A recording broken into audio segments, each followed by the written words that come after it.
And that, class, concludes our theoretical overview of Deathworlder physiology, Professor Zilks announced, his gelatinous form rippling with what passed for excitement among the globins.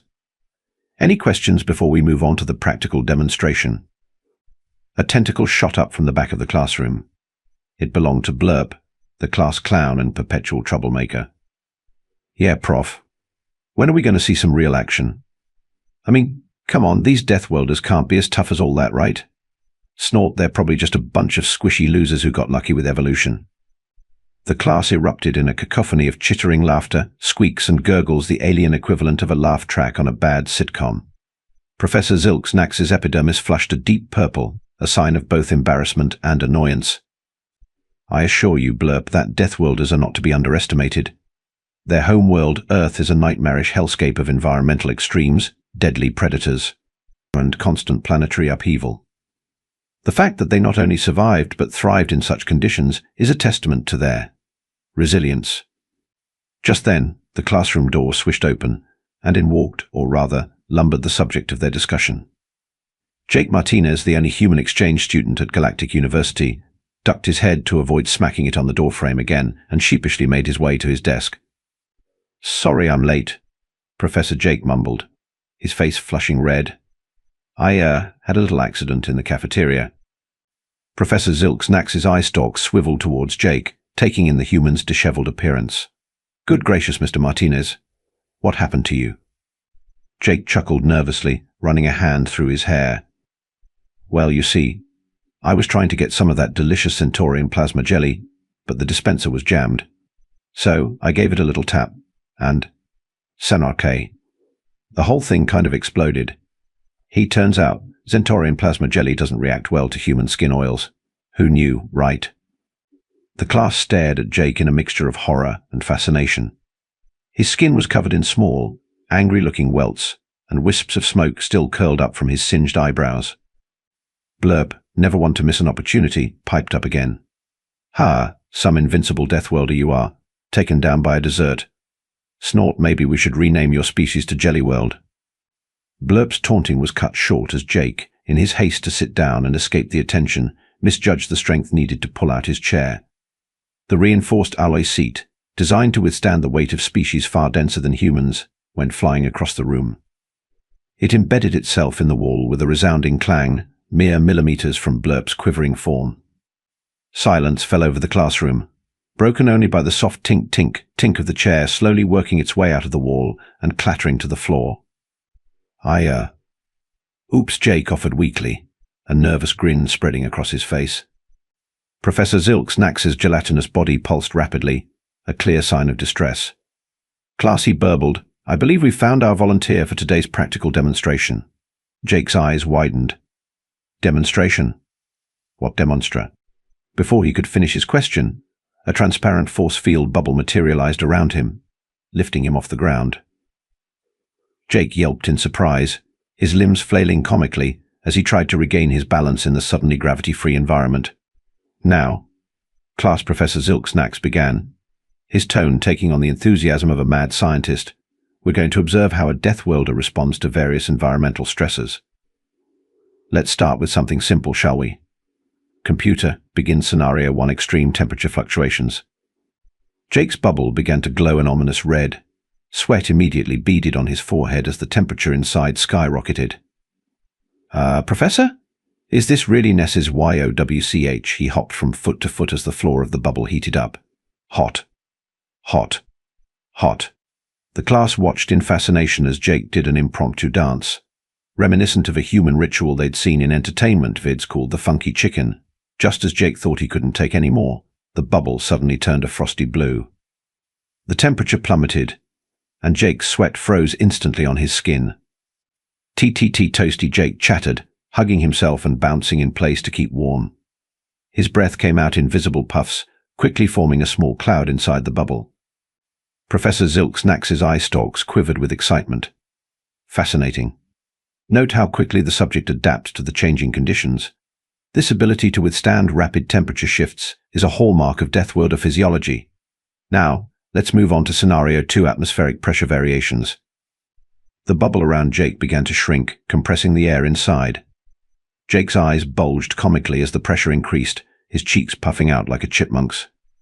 Just when it seemed his eyeballs might pop right out of his skull, the bubble expanded rapidly, creating a sudden vacuum. "Oh," Jake exclaimed, his voice high and squeaky in the thin air. He flailed his arms, trying to stay grounded as he began to float. "I feel like I'm back in that anti-grav chamber at space camp." He, minus the whole not being able to breathe thing, of course. Blurp, having recovered some of his bravado, sneered at Jake's predicament. "Ha! Look at the mighty Deathworlder now, floating around like a lost nebula fart." Jake, still bobbing in the low-pressure environment, managed to shoot Blurp a withering glare. "You know, we's on Earth we have a saying, I'd rather be a lost nebula fart than a..." Gasp. "Then okay, I can't think of a good comeback right now because my brain's not getting enough oxygen, but trust me, it would have been devastating." Professor Zilks Nax, oblivious to the exchange, continued his lecture. Observe how the subject maintains consciousness even under extreme pressure differentials. This adaptability is what allows Deathworlders to explore environments that would be instantly fatal to most species. Now, let's proceed to Scenario 3, gravitational stress. The bubble reset to normal atmospheric conditions, much to Jake's relief. However, his respite was short-lived as he suddenly felt an immense weight pressing down on him. The artificial gravity in the bubble had been cranked up to 11. Jake grunted with effort, his knees buckling under the intense gravitational pull. Is this, huff, what it feels like to be sat on by a Jovian whale shark? Despite the strain, Jake managed to slowly straighten up, his muscles quivering with exertion. The class watched in awe as Jake, red-faced and sweating, began to adapt to the crushing gravity. He took one shaky step, then another, moving around the bubble with increasing confidence. "Remarkable," Professor Zilks Nax exclaimed. "The subject is displaying adaptive musculature and skeletal reinforcement in real time. This is precisely why Deathworlders are so valued in high-gravity mining operations and..." Crack. The sound of splintering alloy filled the air as the floor beneath Jake's bubble began to give way under the intense gravitational force. Before anyone could react, the floor collapsed entirely, sending Jake and his bubble plummeting through to the classroom below. Pandemonium erupted as students rushed to the hole, peering down to see what had become of their Deathworlder guinea pig. Through the settling dust and debris, they could make out Jake's bubble, miraculously intact, resting in the middle of what used to be Professor Yggdrasil's cosmic botany lecture. Jake's voice drifted up from below, tinged with equal parts pain and amusement. "A little help down here." "I think I just gave a whole new meaning to the phrase drop in lecture." A wheezing laugh followed, punctuated by a groan. "Oh man, I think I landed on a Venusian throttle vine. It's living up to its name." Professor Zilks Nax's gelatinous form quivered with a mixture of concern and scientific excitement. "Class, it seems we've stumbled upon an impromptu Scenario 4, impact resistance and regeneration. Quickly, take notes. This is a rare opportunity to observe Deathworlder recovery in action." As the students scrambled for their data pads, a commotion arose from the hole in the floor. Jake's bubble, still active, floated back up through the opening, carrying not only the battered but grinning human, but also a very irate Professor Yggdrasil, whose branch-like limbs were tangled around the sphere. "What is the meaning of this?" Professor Yggdrasil bellowed, his leaf-like appendages rustling furiously. "I was in the middle of a delicate discussion on the mating habits of Aldebaran's strangler figs." Jake, still trapped in the bubble with the enraged botanical professor, tried his best to look contrite. "Sorry about that, Prof. If it helps, I think I've got first-hand experience with those strangler figs now. They're, very friendly."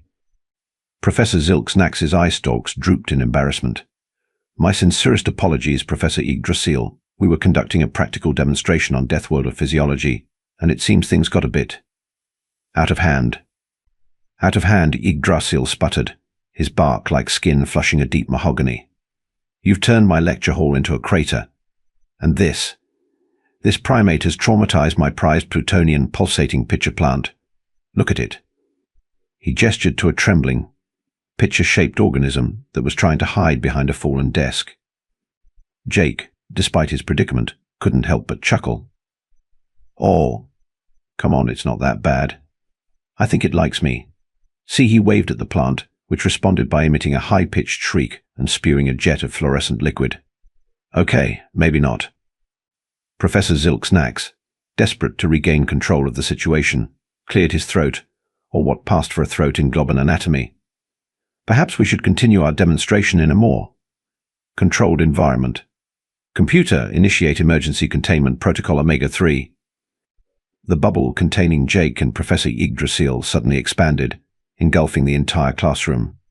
Students found themselves floating alongside desks, data pads, and various bits of classroom debris. "Oh, come on," Blurp wailed, his tentacles flailing uselessly in the zero-gravity environment. "This is all your fault, you stupid Deathworlder." Jake, now free-floating alongside the still fuming Professor Yggdrasil, couldn't help but grin. "Hey, look on the bright side, Blurp. At least you're finally taller than everyone else in the class." A ripple of laughter spread through the floating students, punctuated by Blurp's indignant sputtering. Even Professor Yggdrasil's leaves twitched in what might have been amusement. Professor Zilks, realizing he had lost all semblance of control over his lesson, decided to embrace the chaos. "Well, class, it seems we've inadvertently created a new scenario adaptation to unexpected microgravity environments. Mr. Martinez, since you seem to be enjoying this impromptu field trip, perhaps you'd like to share some insights on how Deathworlders handle such situations." Jake, performing a lazy backflip, nodded enthusiastically. "Sure thing, Prof. Well, first off, you've got to remember the most important rule of 0G. Never eat the floating meatballs," he paused, looking thoughtful. "Actually, that might just be a rule for the International Space Station. But it probably applies here too." As Jake launched into a rambling explanation of zero-gravity etiquette, peppered with dubious facts and outrageous anecdotes, something remarkable began to happen. The alien students, initially annoyed or frightened by the situation, started to relax. They experimented with moving in the weightless environment, laughing at their clumsy attempts and marveling at the strange sensations. Professor Yggdrasil, his initial anger fading, found himself engaged in an impromptu lecture on the effects of microgravity on plant growth, using the floating debris as visual aids. Even Blurp, the perpetual naysayer, was grudgingly impressed when Jake showed him how to use gentle puffs of air to maneuver. As the afternoon wore on, the accidental zero-gravity classroom became a hub of interspecies collaboration and learning. Students from different biological backgrounds shared their unique perspectives on adapting to extreme environments. Jake, drawing on his vast experience from watching old sci-fi movies, demonstrated the fine art of zero-G acrobatics with only minimal collisions. Finally, as the ship's artificial day cycle began to wane, the computer announced the end of the containment protocol. The bubble dissolved, and everyone gently floated back to the floor, or what was left of it. Professor Zilks, his gelatinous form quivering with a mixture of exhaustion and exhilaration, addressed the class. "Well, students, I think it's safe to say that this has been the most unconventional lesson in the history of Galactic University. While it wasn't quite the controlled demonstration I had planned, I believe we've all learned something valuable about adaptability, resilience, and the unexpected benefits of property damage." Jake, his hair sticking up in all directions and a broad grin on his face, chimed in. "Yeah, and we learned that Deathworlders are secretly invincible. Well, maybe not invincible, but definitely bouncy, and fire-resistant, and really, really good at impromptu zero-gravity ballet." The class erupted in laughter and appreciative chirps, whistles, and gurgles. Even Blurp, trying hard to maintain his grumpy demeanor, couldn't help but let out a reluctant chuckle. As the students began to file out, chattering excitedly about their adventure, Professor Zilks pulled Jake aside. "Mr. Martinez, while I can't condone the extensive remodeling of our facilities, I must admit that your unique Deathworlder perspective has brought an unexpected dimension to our studies. Perhaps you'd be interested in co-teaching a seminar on practical xenobiology." Jake's eyes lit up. "Are you kidding? I'd love to. I've got so many ideas already. How about surviving a black hole, a Deathworlder's guide to extreme spaghettification? Or maybe diplomatic dining, how to eat alien cuisine without becoming the main course?" Professor Zilks' eye stalks drooped slightly. "Perhaps we should start with something a bit more academic, and less likely to cause an interstellar incident." "Fair enough," Jake conceded. "But can we at least do one lesson on the xenobiological importance of high fives? I've been dying to teach that one." As they left the demolished classroom, Jake's enthusiastic planning echoing down the hallway, Professor Zilksnax couldn't help but feel a mix of excitement and trepidation.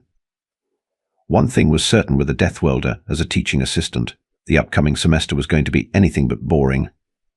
And somewhere in the depths of Galactic University, a plutonian pulsating pitcher plant huddled in a corner, wondering what it had done to deserve such an education. The next day, news of the Deathworlder disaster, as it was dramatically dubbed by the campus newsfeed, had spread across Galactic University faster than a Krillian quantum virus. Jake found himself the center of attention as he made his way to the cafeteria, alien students of all shapes and sizes gawking at him, as if he'd grown a second head which, given the events of yesterday, some of them probably expected him to do. "Hey, Deathworlder," a voice called out. Jake turned to see Zlorbax, a Vesuvian exchange student whose rocky exoskeleton clinked with every movement. "Is it true you survived a gravity crush that would turn most beings into subatomic particles?" Jake grinned, unable to resist the temptation to embellish just a little. "Oh yeah, it was intense. At one point I think I saw my own skeleton trying to escape through my skin. But you know us Deathworlders, we're basically talking black holes. Gravity's more of a suggestion than a law for us." A collective ooh rippled through the growing crowd of onlookers. Jake couldn't help but notice that while some students were keeping a respectful or fearful distance, others were inching closer, fascination overcoming their initial wariness. As Jake reached for a tray, a gelatinous appendage suddenly slapped his hand away. He looked up to see Glupik, the cafeteria's head chef, quivering with what appeared to be a mixture of fear and indignation. No, Glupik burbled, his translucent body flashing warning colors. "You no-touch food dispensers. Not after yesterday's plasma jelly incident." Glupik not want entire cafeteria go boom. Jake raised his hands in surrender, trying to look as non-threatening as possible, which, given his newfound reputation, was about as effective as a Zarblaxian tooth beast trying to pass as a therapy animal. "Whoa, easy there, chef. I promise I'll keep my apparently highly volatile hands to myself. But, guys gotta eat, you know. Even invincible Deathworlders need fuel." Glupik's eye stalks swiveled in thought before he let out a resigned gurgle. "Fine, you sit. Glupik bring food. Special Deathworlder menu. Guaranteed not explode. Probably." As Jake made his way to a table, tray laden with what looked like a cross between a sentient lava lamp and a disgruntled salad, he noticed a familiar face, or rather, appendage. Blurp was huddled in a corner, tentacles wrapped around himself protectively, eye stalks darting nervously around the room. Feeling a twinge of guilt, and maybe a touch of mischief, Jake decided to extend an olive branch. He plopped down across from Blurp, whose eye stalks nearly tied themselves in knots as he recoiled. "Hey there, buddy," Jake said cheerfully. "No hard feelings about yesterday, right? I mean, you did kind of volunteer me for a potentially fatal experiment, but hey, that's just good old-fashioned academic curiosity." Blurp's skin cycle through a rainbow of colors before settling on a sickly green. "W want, Deathworlder, come to finish the job. Turn me into a singularity like you did to the classroom floor."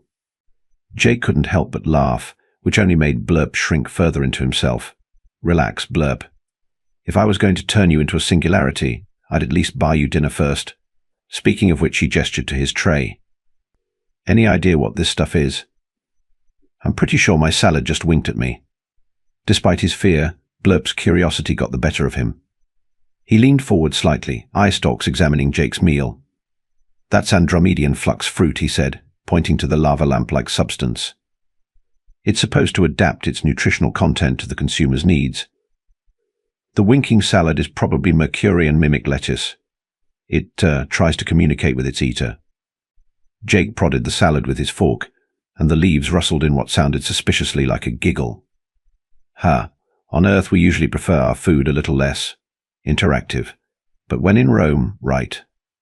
He speared a leaf and popped it into his mouth. Immediately his eyes widened. "Whoa. It tastes like everything, all at once." Blurp, his fear momentarily forgotten in the face of Jake's reaction, leaned in closer. "Really? Mercurian mimic lettuce is supposed to taste different to every species. What does everything taste like to a Deathworlder?" Jake chewed thoughtfully, his face a canvas of conflicting emotions. "It's like, imagine if you took every meal you've ever had, blended it together, then had that mixture describe the concept of flavor to an alien who's never eaten before. Using interpretive dance, it's confusing, a little overwhelming, but somehow not entirely unpleasant. As Jake continued to describe his culinary adventure, he noticed Blurp gradually relaxing. The alien's tentacles uncurled, and his eye stalks were now focused on Jake with something akin to fascination rather than fear. "You know," Blurp said hesitantly, "for a terrifying Deathworlder, you're not as, well, terrifying as I thought. Don't get me wrong, you're still a walking disaster zone, but at least you're a funny one." Jake grinned, raising his glass of what he hoped was water but suspiciously resembled liquid starlight. "Thanks, Blurp. Coming from you, that's practically a love confession. Cheers to new friendships and hopefully fewer classroom demolitions." As they clinked glasses, Jake carefully moderating his strength to avoid shattering them, a commotion at the cafeteria entrance caught their attention. Professor Zilk's Nax oozed in, his gelatinous form practically vibrating with excitement. "Mr. Martinez," the professor called out, oblivious to the way nearby students flinched at his volume. "I've been looking everywhere for you. You'll never believe what the Board of Galactic Education has decided." Jake exchanged a wary glance with Blurp. Why do I get the feeling I'm not going to like this?" Professor Zilk's Nax reached their table, eye stalks quivering with barely contained glee. "Like it? My dear boy, you're going to love it. The board was so impressed with yesterday's unconventional demonstration that they've decided to fast-track a new course, Practical Applications of Deathworlder Physiology in Extreme Cosmic Environments." Jake blinked, his fork hovering halfway to his mouth. "That's great. But why do I feel like there's air and coming?" And the professor continued, either missing or ignoring Jake's apprehension. "They want you to be the primary test subject. Just think of the scientific advancements we could make, the mysteries of Deathworlder adaptation we could unravel." Blurp, surprising both himself and Jake, spoke up. Professor, isn't that a bit dangerous? I mean, yesterday was just a classroom. Imagine what could happen in extreme cosmic environments." Professor Zilk's Nax waved a dismissive tentacle. "Nonsense. Mr. Martinez here has proven that Deathworlders are practically invincible. Why, I've already drawn up plans for our first practical exam surviving a supernova, a hands-on approach." Jake choked on his liquid starlight. "I'm sorry, did you say supernova?" The professor's enthusiasm was undeterred. "Oh, don't worry, my boy, we'll start small. Perhaps a white dwarf or a mild black hole first. We'll work our way up to the supernova. Can't rush science after all." As Professor Zilk's Nax launched into a detailed explanation of his plans, complete with disturbingly vivid gesticulations, Jake caught Blurp's eye. The alien's expression was a mix of sympathy and amusement. "Still feeling invincible?" Deathworlder Blurp asked, a hint of his old snark returning. Jake slumped in his seat, watching as his salad attempted to crawl off his plate in what he could only assume was an act of solidarity. "You know, suddenly those Zentorian plasma jelly burns are looking pretty good. Hey Blurp, any chance your species is looking for exchange students? Preferably on a nice, boring, non-lethal planet." Blurp's laughter, a sound somewhere between a squeaky toy and a malfunctioning garbage disposal, echoed through the cafeteria, and as Jake resigned himself to his fate as Galactic University's premier Deathworlder guinea pig, he couldn't help but smile. Sure, he might be facing certain doom on a daily basis, but at least he was making friends and influencing alien life forms along the way. After all, isn't that what college is all about? Epilogue. Doog. 6 months later, the Galactic University campus had undergone some significant renovations. The new Deathworlder studies. Building was a fortress of reinforced neutronium, surrounded by a moat of liquid nitrogen and guarded by a very nervous-looking plutonian pulsating pitcher plant which had developed a peculiar twitch whenever it heard Jake's voice. Jake, now sporting a few new scars and a t-shirt that read "I survived a black hole," and all I got was this lousy shirt had become something of a campus legend. Students from across the galaxy applied to Galactic University just for a chance to witness the invincible Earthling in action. Professor Zilk's Nax had published no fewer than 12 papers on Deathworlder physiology, each more outlandish than the last. His latest work, Quantum Tunneling a Deathworlder's Shortcut Through Space-Time, was met with equal parts academic acclaim and existential dread. As for Blurp, he had undergone a transformation of his own. No longer the class bully, he had appointed himself Jake's unofficial bodyguard, though whether he was guarding Jake from the universe or the universe from Jake was a matter of some debate. He could often be heard regaling wide-eyed freshmen with tales of that time Jake sneezed and accidentally created a wormhole. And so, life at Galactic University continued, forever changed by the presence of one accident-prone Deathworlder. The campus might have been a bit more battered, the professors a bit more frazzled, and the laws of physics a bit more flexible, but one thing was certain: higher education in the galaxy would never be the same again. As Jake liked to say, usually while standing in the smoking ruins of the latest failed experiment, that's one small step for a Deathworlder, one giant leap for interstellar property insurance claims. And somewhere in the depths of space, on a planet so dull it made watching paint dry seem like an extreme sport, a Galactic University recruitment officer looked down at his list of potential planets for the next exchange program. His tentacle hovered over Earth for a moment before quickly moving on. Once was enough, even for a galaxy that prided itself on cosmic diversity. Some things, it seemed, were better left to the realm of legend, or at least, to planets with significantly higher safety standards and much stronger building materials. The end. Or is it just the beginning of humanity's misadventures in galactic academia?